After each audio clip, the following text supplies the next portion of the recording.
Gising Pilipinas. Putan ina, hanggang kailan tayo magtitiis sa gobyernong ang kapal ng muka, pero butas naman ang bulsa ng bayan. 94% ng mga Pinoy alam na korap ang sistema. Slogan lang ng bagong Pilipinas, pero ang totoo, mas malala pa sa pork barrel scam ang nakawan na yon.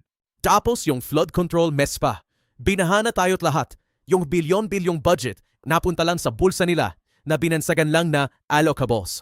Masaya ba kayo na habang lumulubog tayo sa baha, yung mga nasa taas, busy mag-impeach ng VP at mag-asaran sa bilyon-bilyon suhol? Sabutin niyo ako, kontento ba kayo sa ganitong buhay?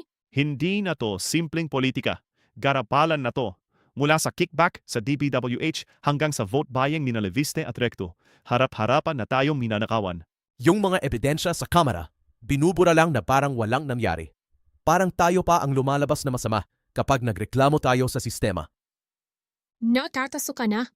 Huwag kayong magpauto sa mga speeches ni Marcos. Ang bagong Pilipinas ay lumang korupsyon na niretak lang para magmukhang bago. Ang underlying pork barrel issue ay hindi namamatay. Nag-a-adapt lang yan para mas madaling limasin ang buwis nating lahat. Kung mananahimik tayo, tayo rin ang papasan ng utang layan hanggang dulo. Legit! Kailangan nating maninil bago pa tuluyang mawala ang kinabukasan ng henerasyon natin. Tandaan nyo, ang boses nyo ang pinaka-pinatatakutan nila.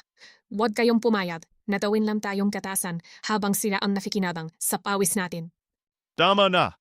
Ang away sa kung kaninong kulay ka pumapanig. Walang pula, walang green, walang rosas dito. Lahat tayo naghihirap.